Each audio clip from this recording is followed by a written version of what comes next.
कारण आज शांतीलालचा चांगला वाढदिवस आहे आणि त्या वाढदिवसाचा मी पहिल्यांदा बघतोय की स्वतःचा गौरव न करता या भारताला ज्याने काही लावलेलं दिलेलं आहे त्या संविधानाचा गौरव करण्यासाठी हा कार्यक्रम केला. मगाशी शेवाळे साहेबांनी अभ्यासक आहेत त्यांचे बरेच 5-6 वर्षापासून मी त्यांचं भाषण ऐकलं आणि मी स्वतःला संविधानाचा अभ्यासक म्हणून गेले कित्येक वर्ष आपलं काम करतोय. आज माझ्या घरामध्ये जशी माझ्या भगवद्गीता आहे, श्री आमच्याकडे रामायण आहे, त्याचप्रमाणे माझ्याकडे संविधानाचे पुस्तक सुद्धा आहे. ते हिंदीमध्ये सुद्धा आहे, इंग्रजीमध्ये सुद्धा आहे आणि मराठीमध्ये सुद्धा आहे.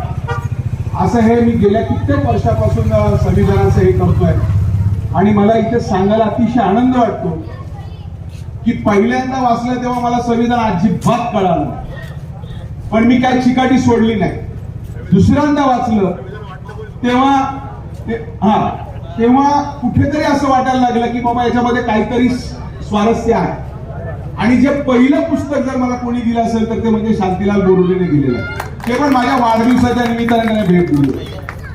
आणि जसजसं मी वाचत गेलो त्याच्यामध्ये मला कळत गेलं की या संविधानामध्ये डॉक्टर बाबासाहेब आंबेडकरांनी सर्वस्वी आपला आत्मा पूर्णपणे, मला सांगायचं एकवटच आहे की संविधानाने मला काय दिलं.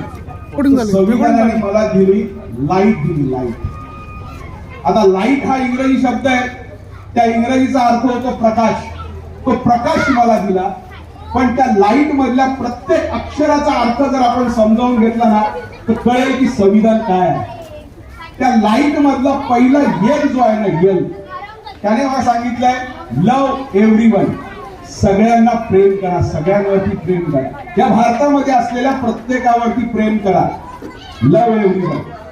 त्याच्यानंतर जो आय आहे त्या आयचा अर्थ होतो इंग्लिश मध्ये, राजोताई आहे त्यांना माहिती आहे, इम्युलेट युअरसेल्फ, म्हणजे स्वतःला प्रकाशित करा.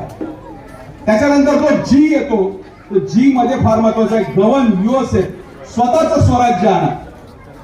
आणि हेच काय सांगतोय की या देशामध्ये असलेल्या सगळ्या विविधता आहेत त्याच्यामध्ये ऐक्य ठेवा, भेद अजिबात ठेवू नका, म्हणजे हार्मोनी.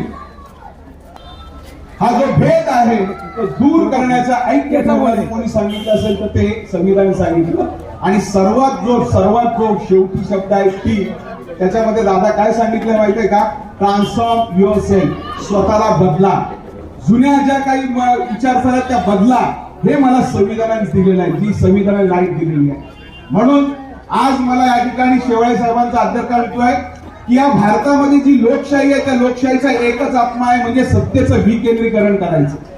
कारण भारतामध्ये जेव्हा स्वातंत्र्य झालं त्याच्यानंतर संविधान निर्माण करत असताना सांगितलं की या सत्तेचं केंद्रीकरण न होता सत्ता ही खालपर्यंत गेली पाहिजे, यासाठी सत्तेचं विकेंद्रीकरण करा. पण 2014 पासून मला असं सांगावंसं वाटतंय, सत्तेचं विकेंद्रीकरण करण्यापेक्षा सत्तेचं केंद्रीकरण कसं करता येईल यासाठी या 10 वर्षामध्ये प्रयत्न झालेला आहे. म्हणूनच संविधान बदलायची ही भूमिका त्यांनी घेतलेली आहे. अहो, मागच्या बाजूच्या नवी महानगरपालिकेमध्ये 5 वर्ष झाले निवडणूकच झाली नाहीये आणि 3 वर्ष आता होतील की नवी मुंबई महानगरपालिकेची निवडणूक पुन्हा झालेली आहे. याचा अर्थ काय, म्हणजे कुठेतरी सत्तेचं केंद्रीकरण करून आपल्याला ही दडपशाही आणली पाहिजे, सर्वसामान्यांचं जीवन हे असं हलाखीचं करावं, यासाठी हा जो प्रयत्न चाललेला आहे. म्हणून जनतेला विनंती करणार आहे की आता तुम्ही मागणी करा की या स्थानिक स्वराज्याच्या निवडणुका झाल्या पाहिजेत की नाही झाल्या पाहिजेत, कारण वेळोवेळी याच्या कारणं दिलेली आहेत. म्हणून मी विनंती करणार आहे की जे तुमचे आमदार आहेत, खासदार आहेत, कोणी असू दे, त्यांना विचारा की या स्थानिक स्वराज्य संस्थेच्या निवडणुका का होत नाहीये, कारण आम्ही जायचं कोणाकडे. म्हणून मी पुन्हा एकदा विनंती करणार आहे की संविधानाला जिवंत होण्यासाठी असेल तर आपण सगळ्यांनी बोलायला प्रयत्न करावा, एवढंच या ठिकाणी सांगतोय. पुन्हा एकदा शांतीलाल बोरुडे याचं मनापासून कौतुक करतो आणि प्रत्येकाने लक्षात ठेवा, ज्याचा त्याचा वाढदिवस येईल त्याने वाढदिवस तर करावा, तो पण घरात करावा, परंतु त्या वाढदिवसाच्या निमित्ताने समाजोपयोगाचे काही कार्यक्रम असतील ते जाहीर रस्त्यावरती करावे, एवढं सांगतो आणि कौतुक करून थांबतो. जय हिंद, जय महाराष्ट्र.